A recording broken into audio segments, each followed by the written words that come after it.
చేయలేదు. దాదాపు 100 సంవత్సరాల తర్వాత ఇండియన్ మర్చెంట్ షిప్ అటువైపుగా వెళ్తున్నప్పుడు అనివార్య కారణాల వల్ల అక్కడ ఆగాల్సి వచ్చింది. షిప్లో ఉన్న వాళ్ళు రెస్క్యూ గవర్నమెంట్ని కాంటాక్ట్ చేయలేక, షిప్లో ఉన్న ప్రాబ్లం వల్ల అక్కడ నుండి కదలలేక ఆ ఐలాండ్లో మనుషులు ఉన్నారు అని తెలుసుకుని హెల్ప్ కోసం లోపలికి వెళ్తారు. అక్కడ ఉన్న నార్త్ సెంట్రల్ ఐలాండ్ ప్రజలు వాళ్ళ మీదకి దాడి చేశారు. సో ఆ గాయాలతో ఉన్న ఆ షిప్ మెంబర్స్ భయంతో షిప్ లోపల దాక్కుని ఉంటారు. తర్వాత మర్చెంట్ షిప్ తిరిగి రాలేదు అని తెలుసుకున్న గవర్నమెంట్ వాళ్ళని వెతుకుతూ నార్త్ సెంట్రల్ ఐలాండ్ దగ్గర ఆ షిప్ని చూసి వారిని రెస్క్యూ చేశారు. దాని తర్వాత గవర్నమెంట్కి కూడా అర్థమైంది ఏంటి అంటే వాళ్ళు చాలా క్రూరమైన మనుషులు అని చెప్పేసి.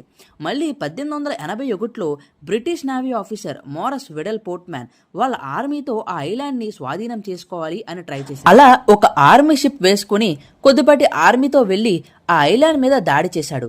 దాన్ని చూసిన ఆ తెగ మొత్తం అడవిలోకి పారిపోయారు. కానీ ఒక 6 మాత్రం బ్రిటిష్ ఆర్మీకి చిక్కుకున్నారు. వాళ్ళని బందీగా బ్రిటిషర్స్ ఇండియాకి తీసుకుని వచ్చారు.